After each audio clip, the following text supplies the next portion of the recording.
Okay, a little bit about Pastor Ed. I know he's my pastor. So Ed is the son of missionary parents and has served as pastor in New York, Pennsylvania, and Colorado. And we are affectionately calling him our pastoral adventurer. He enjoys skiing, reading, humor. He's always got a story or a joke nearby. Totally true. Also connecting with people and kingdom of God building activities. Ed and his beautiful wife, Janet, have been blessed with 3 children and 7 grandchildren. Pastor Ed.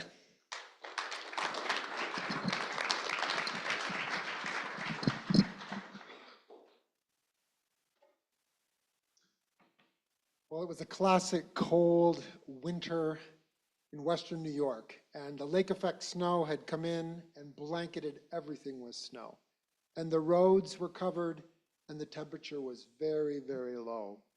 In fact, you squeaked when you walked across. Even the tires on the road squeaked.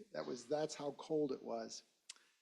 But, being a 19-year-old, that's not going to hold you back from going to a party. So there was a party that night. I told my parents where I was going, and off to the party I went with one of the family vehicles. Arrived, found lots of other people there. We all made it to the party just fine and started to enjoy some good warm food, some really hot babes, and some good music too.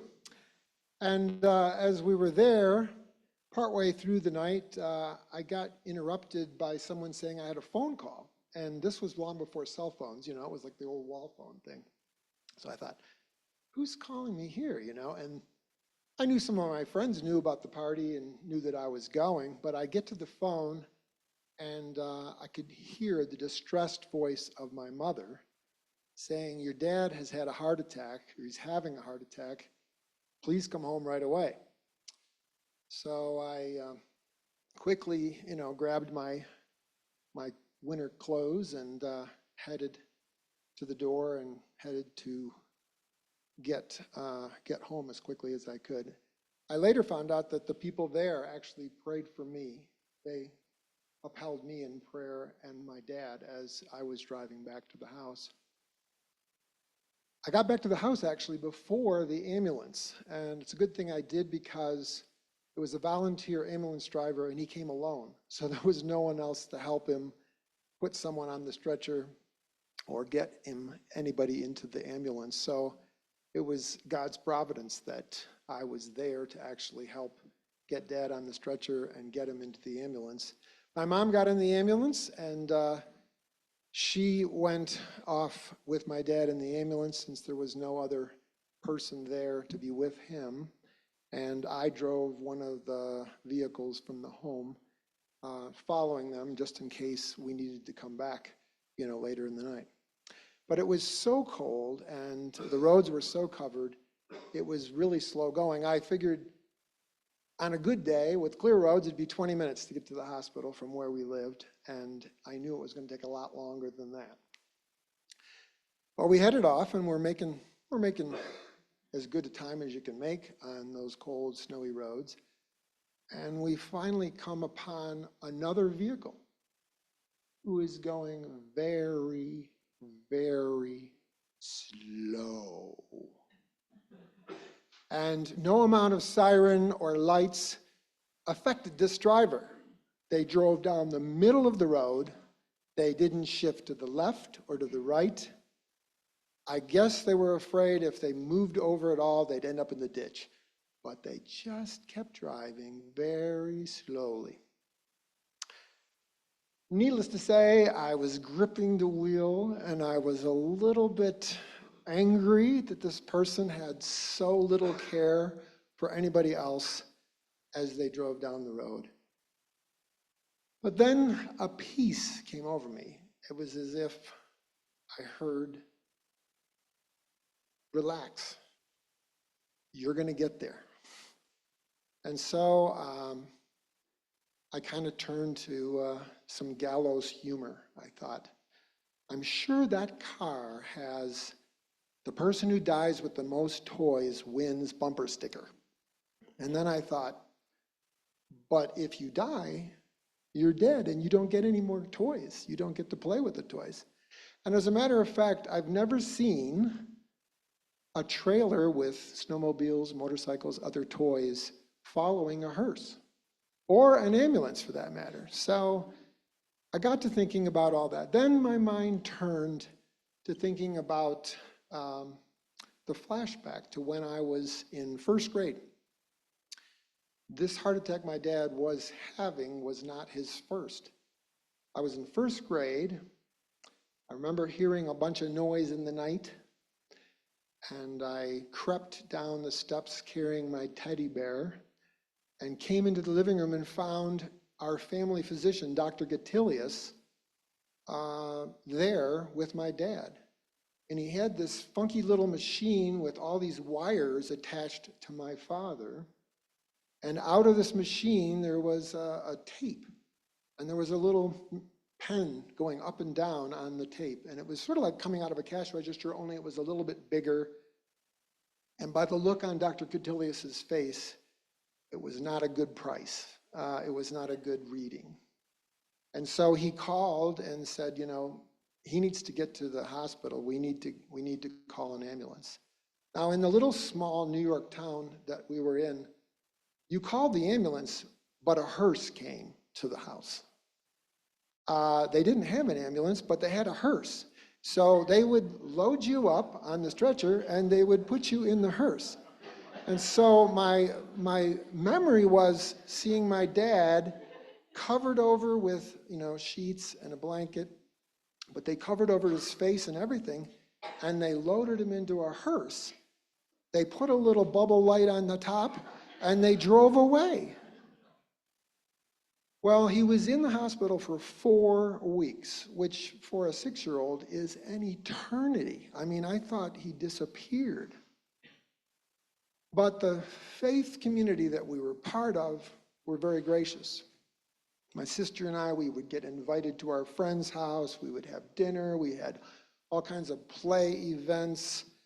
People would invite us over to play that never invited us over to play before.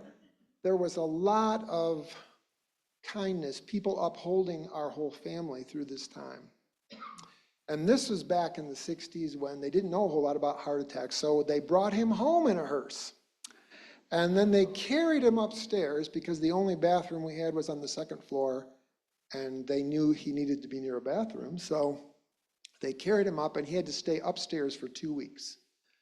And then the next 2 weeks he could come down 2 steps and sit on the step. And 2 steps and sit on the step. That's what they did up and down. He could come down once a day and go up once a day. You know, it was that long, sort of drawn out process. Well, as I'm thinking about all this, I realized that this man who's in the ambulance is an incredible guy of great strength. At least I always saw him as a person of great strength.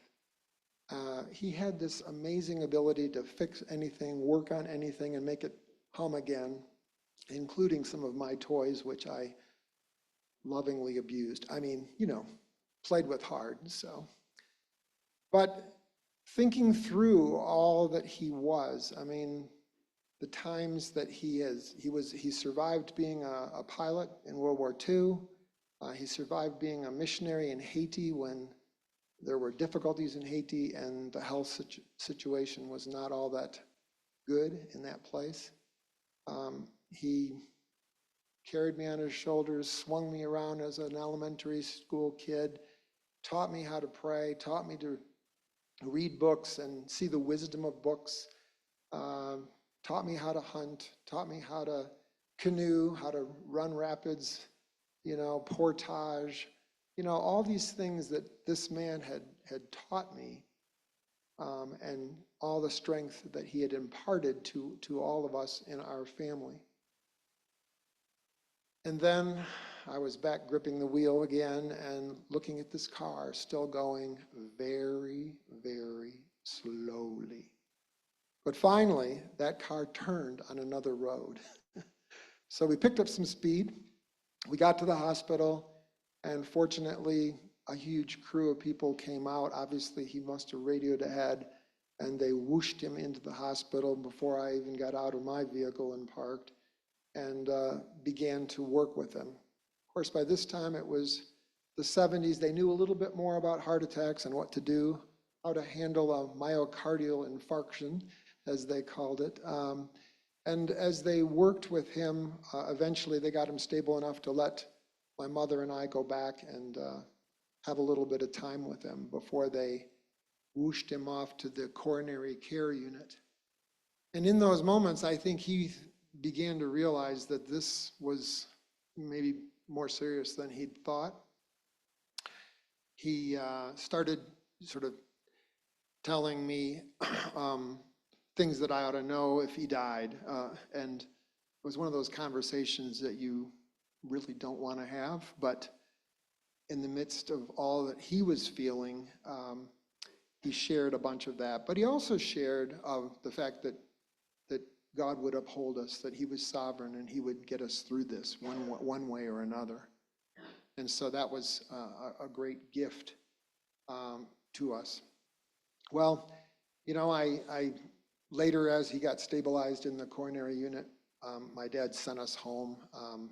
I drove my mom home. My mom had MS, and her driving was pretty iffy at that point. She only drove if it was an emergency, so she was glad I was there to drive her home. And the next day when I came in, my dad sounded more like himself. Some of the elders of our church were there praying with him. And he was one of those guys that had a sense of humor, like the old mercury thermometers. The nurse would put it in his mouth, and when she would leave, he'd pull it out and stick it in the coffee and get it way over 98.6 and put it back in his mouth. And, you know, when she'd come in and get that reading, she'd be like, oh my goodness, you know. But, you know, his sense of humor was a great part of the craziness of our family life. So I wanted to say that as I look back now, I realize that not only did, you know, my friends and their family uphold me in their prayers and their thoughts, but, you know, a community with a volunteer ambulance driver who wanted to hurry as fast as he could, even if he had to come alone. And I was upheld in so many other ways that revealed God's compassion and care, his sovereign oversight over a lot of details that you would never imagine him caring for. So it's a joy to know, as you look back, as you write some of these stories, how God really does uphold us, and how he upholds the faith of our lives and the faith community, and how that all works together in a way that honors him and furthers our adventure. Thank you.